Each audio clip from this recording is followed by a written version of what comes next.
Hi, Michelle Berger here from BuffMother.com. I'm here to talk to you today about a buzzword that we're hearing a lot of these days, belly fat. Okay, belly fat is one of those things to where your body is storing extra fat in your tummy. Now, there's a lot of reasons why belly fat exists. I'm going to talk about two main reasons today. Number one is insulin resistance.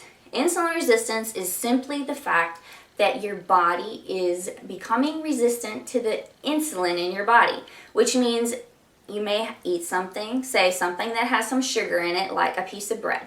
You eat bread, your glucose level rises. In conjunction to that, your insulin level rises because your insulin's job is to get that glucose from the bread out from outside your cells into your muscle cells, into your storage of your liver, into places where your body can use it for fuel. Now, if your glucose rises and your insulin rises, but your insulin does not work properly, meaning insulin resistance, those glucose molecules cannot get inside your muscles. It causes your glucose to be floating around in your whole body, and these are really big molecules. They're floating around in your bloodstream, ripping things apart, ripping your capillaries apart, causing inflammation. Now, insulin resistance not only causes inflammation, but it also causes belly fat.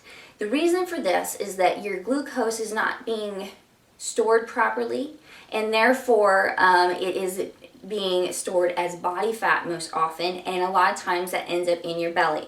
So if you're someone who's an apple body type, or maybe you're a woman who, as you've aged, you're getting close to 40, you start to notice that you have more belly fat than you ever had before.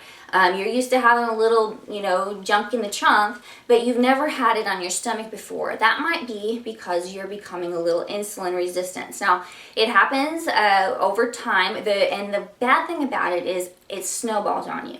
If you are become more insulin resistant, you gain more body fat, you store more belly fat, and it just snowballs. Your body just wants to keep doing it more and more and more. The way to reverse insulin resistance is twofold. Number one, you need to exercise. Exercising causes your insulin resistance to decrease. So it causes your muscles to be able to absorb the glucose better. It causes your body to burn off some of that extra glucose so that it's not stored as belly fat.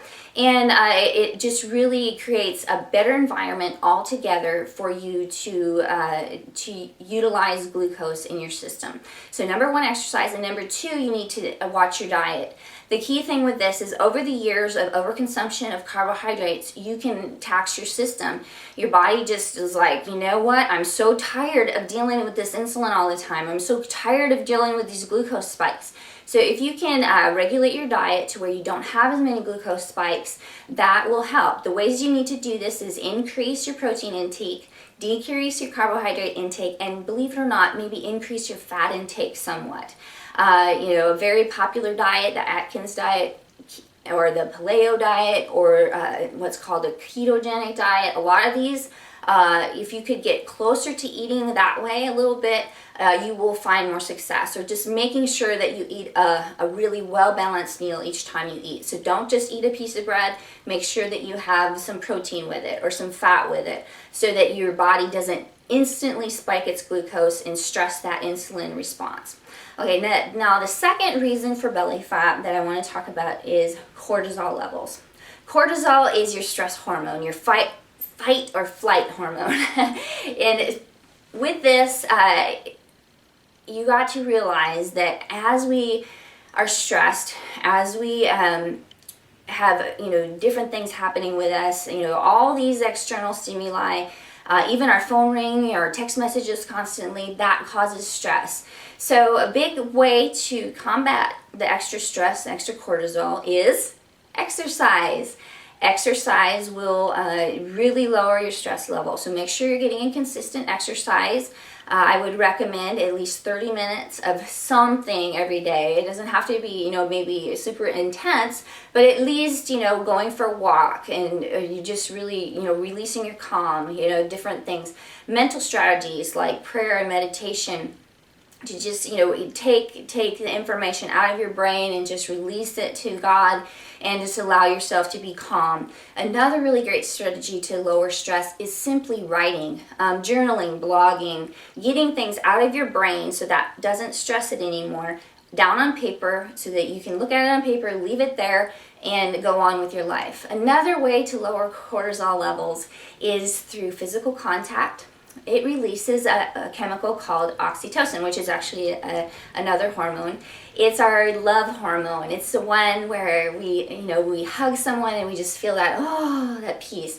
So do some physical contact. Hug your kids, hug your husband, even kiss your husband, go for that one. And then a final way to lower your cortisol is through supplementation. There is a great supplement that I love. It's called phosphatidylserine. It's called nicknamed PS for short. I buy the Natural Factors brand, and I get mine just on bodybuilding.com. You can get it at any health food store.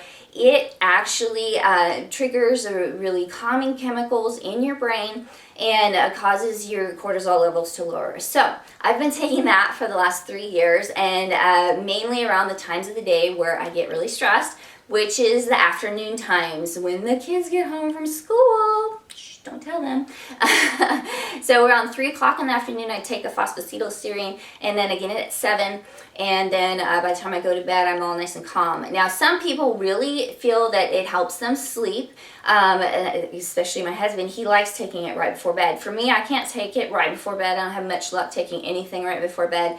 Typically, it does the reverse, as far as that type of a supplement. I do take some supplements at times before bed, but not phosphatidylserine. Try it out and see how it goes. So 2 ways to lower your belly fat is, number 1, watch your insulin and your glucose spikes. Make sure you're really attacking that both on the exercise level and the diet level. And number 2, lower your cortisol levels. That means lower your stress. Do whatever you can to lower that stress, and you will find that your belly fat will start releasing and you'll reveal your beautiful abs. Anyway, check out buffmother.com and my book, After Baby Abs, which I reveal all my secrets to you on how to get a beautiful tummy after having babies. Thank you. Bye.